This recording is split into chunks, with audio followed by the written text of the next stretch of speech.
Superman, to many, is DC's most impervious figure. The last son of Krypton possesses boundless strength and power, and wields those abilities with a strict moral code, defending humanity from those who would seek to do it harm.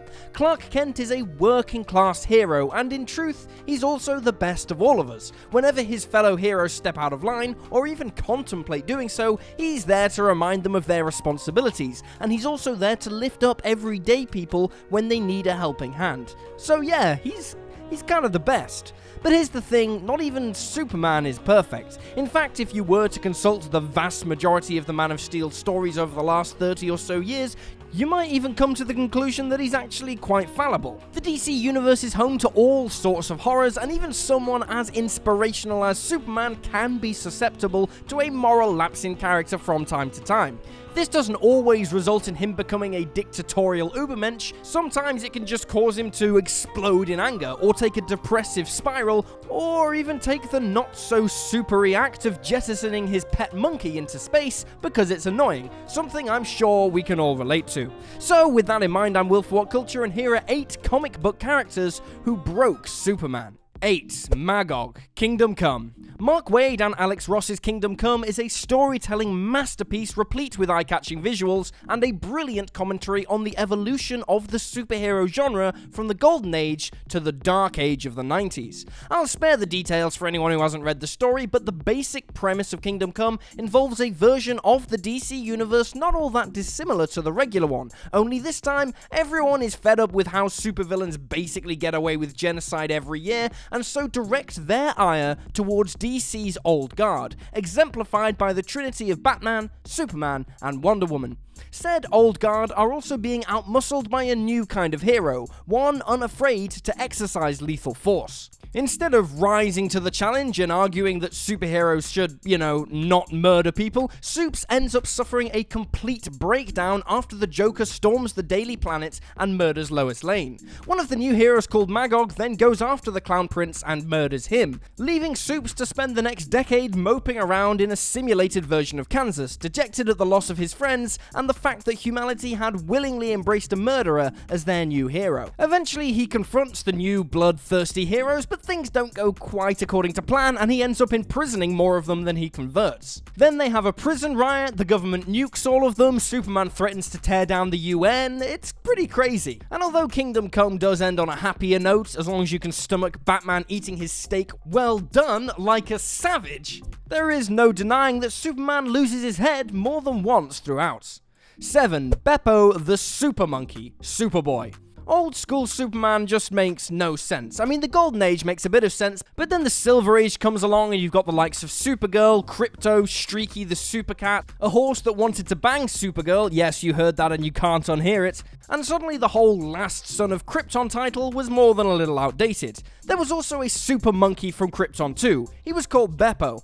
BEPPO is by far the most controversial of DC's Legion of Super Pets, and not just because he was called BEPPO. No, this monkey was such a nuisance to the Man of Steel that he went into space and surrendered him to its cold, icy clutches. Granted, this was still back in the day when Kal-El was Superboy, but still, leading your admittedly destructive pet monkey into space isn't really a chill move. Considering BEPPO was a Kryptonian and therefore had superpowers, it's a wonder he didn't come back and do a whole Planet of the Apes thing on us. 6. Lois Lane, Truth. Superman's secret identity has always been a source of contention for the more pedantic of comic fans. Whether or not a 4-year-old with a plastic mustache would pull off a better disguise is not really important. What does matter is that Supes has revealed it twice in the space of a decade now, once willingly and once not so willingly. During the New 52, in a storyline called Truth, Superman was faced with blackmail by a new enemy, called Hoarder, who threatened to reveal his identity if he didn't give in to their demands. Supes persisted as he knew anyone connected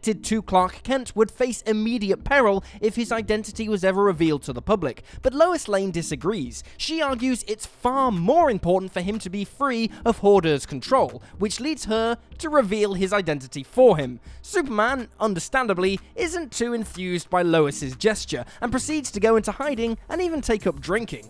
He does eventually bounce back, but for a time, this revelation left him unable to pretty much do anything.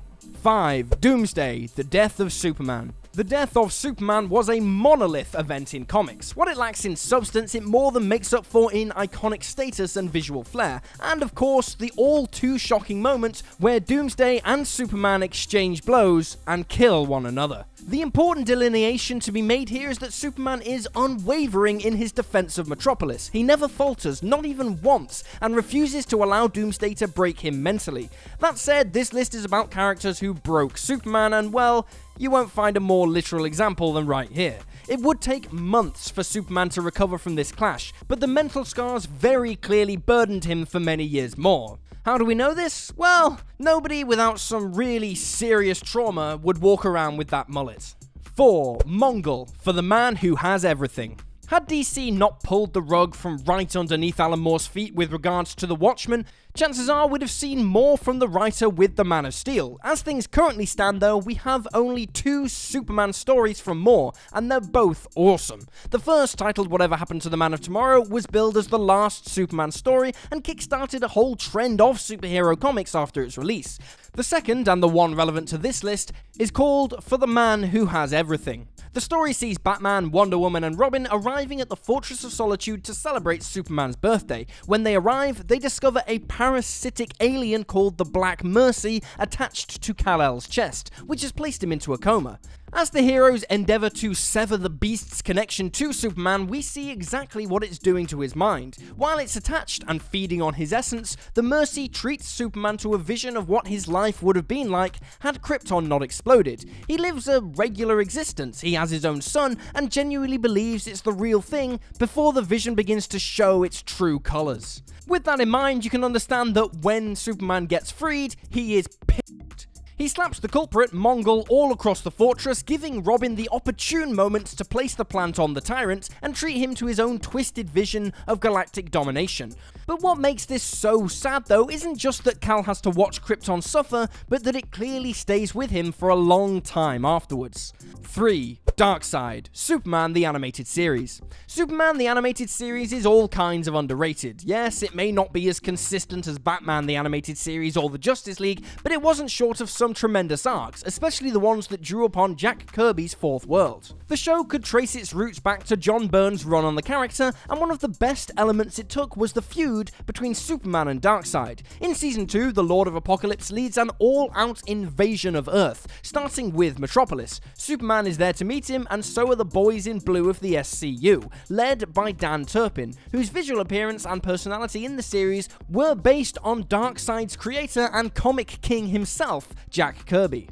As New Genesis arrives to scare Darkseid off Earth, he fires one last shot that kills Turpin, which causes Superman to fly into a fit of rage. The moment is devastating, while the funeral that follows also serves as a fitting tribute to Kirby's comics career. Darkseid proves to be the source of much of Superman's anguish over the entire DCAU, culminating in one final battle in Justice League Unlimited, where Supes refuses to hold back his power any longer. An all-time great sequence from an all-time great show. 2. Joker, Injustice Gods Among Us. For a comic run that got its start as a result of a game, Injustice has a killer narrative. It was dark and gory, but also grounded by genuine pathos, with Tom Taylor nailing each and every character's voice over the series' 3-year run. The story itself probably needs no introduction, but it bears repeating anyway. The Joker uses Scarecrow's fear toxin to convince Superman he's fighting Doomsday. Superman battles the monster and flies him up into space, only realizing too late that it's not Doomsday at all, it's Lois. Lois and her unborn baby pass away in space just as Superman realizes what's going on. And Joker adds further insult to injury by triggering a nuclear bomb that destroys all of Metropolis. So yeah, not great. Justifiably pissed off, Superman goes right back to Earth and shoves his whole arm through the Harlequin of Hate, thus kickstarting a chain of events that would see him rise as Earth's new dictator. 1. Lex Luthor, Justice Lords. The Justice League series of the early noughties is all kinds of brilliant, and one of the absolute best storylines involves an alternate reality where Superman wanders into the Oval Office and murders President Lex Luthor. The now murderous Justice League rebrand themselves as the Justice Lords and get swanky new outfits in the process. Superman kills President Lex after he uses his power to execute the Flash and position the country in a devastating global conflict. This sets Superman off the edge, and bada bing bada boom, the Super Friends are now goose-stepping to the works of Leni Riefenstahl. This Justice Lord's timeline would eventually come back to haunt the conventional Justice League in Justice League Unlimited, where Cadmus learns of that reality and decides to arm themselves against the team. The regular Superman comes close to mirroring his alternate reality counterparts as the series progresses, but emerges the other side as a better hero, proving that, while he may occasionally falter, the Man of Steel is still a hero we can all depend on.